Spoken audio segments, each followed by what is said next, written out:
नमस्कार दोस्तों, आप इन दोनों लोगों को तो पहचानते ही होंगे। दोनों लोगों को पहचान लीजिए। यह दोनों लोग बिहार के बड़े पदों पर आसीन हैं और यह लगभग पिछले 1.5 सालों से बीपीएससी टीआरई 4.0 के लिए बोलते आ रहे हैं कि हम बहुत जल्द देंगे। 1 लाख से ज़्यादा पद होंगे, 2 लाख से ज़्यादा पद हो सकते हैं। बहाली जल्द आएगी, जल्द नोटिफिकेशन आएगा, जल्द बच्चों की भर्तियां की जाएंगी। इतना ही नहीं, टीआरई 5 भी देंगे, 5.0 भी देंगे। लेकिन अब क्या हुआ है कि डोमिसाइल लागू करके बाहरी राज्यों वालों को तो बाहर ही कर दिया, अंदर वाले राज्यों के साथ भी धोखा किया है।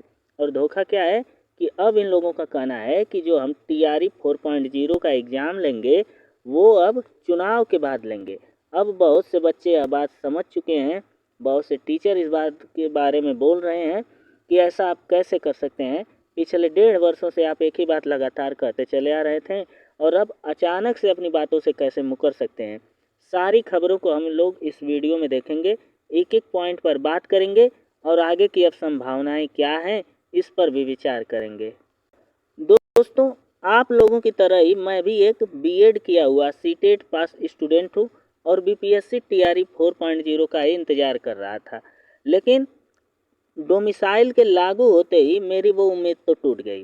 तो चलिए ठीक है, बिहार वाले बच्चों की उम्मीदें तो थी। बिहार वाले बच्चों को यह लगा था कि डोमिसाइल लागू होगा और हम लोगों को अचानक से बहुत ही अच्छी वैकेंसी आएगी और रोज़गार मिलेगा। लेकिन इस वैकेंसी को अब चुनाव के कारण, या यूँ कहें कि चुनाव के लिए ही कहा जा रहा था बार बार कि हम वैकेंसी देंगे और चुनाव में जीतने के लिए इस वैकेंसी का नोटिफिकेशन तो जल्द ही देने की बात की जा रही है कि हम सितंबर में नोटिफिकेशन देंगे।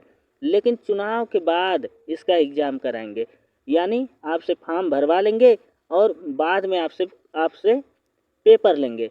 लेकिन उस पेपर को लेने से पहले आपसे हम लोग वोट लेंगे, यानी आप पहले वोट दीजिए और उसके बाद टीचर बनने का फॉर्म अप्लाई तो पहले कर लीजिए, बाद में आप पेपर दीजिए। ऐसा कैसे होगा? बिहार के जो ये अधिकारीगण हैं, यहाँ पर आप देख सकते हैं, ये रोज़ टीवी पर आते हैं। पिछले 1.5 वर्षों से हर हफ्ते में 4 बार यह टीवी पर आते हैं और यही छोटा सा माइक है, इसी के सामने बोलते हैं 1 लाख पद देंगे, 2 लाख पद देंगे, जल्द ही टीआरई 4 आएगा, टीआरई 5 भी देंगे, अगस्त माह में देंगे। और अब करते करते करते वर्ष बीतने वाला है, कुछ अता पता नहीं।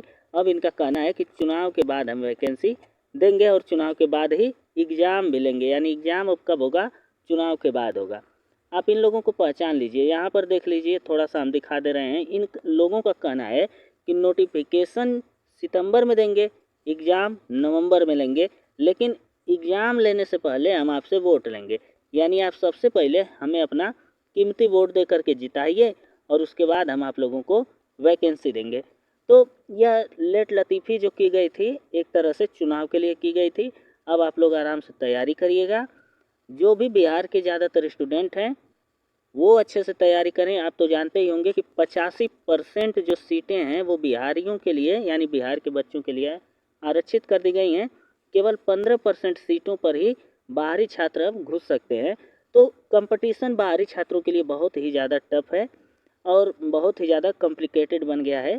तो जो वहाँ के डोमिसाइल लागू होने के बाद निवासी हैं वो अच्छे से पढ़ाई करें और बाकी लोग उम्मीद छोड़ें, जिनको फॉर्म भरना होगा वो लोग भरेंगे।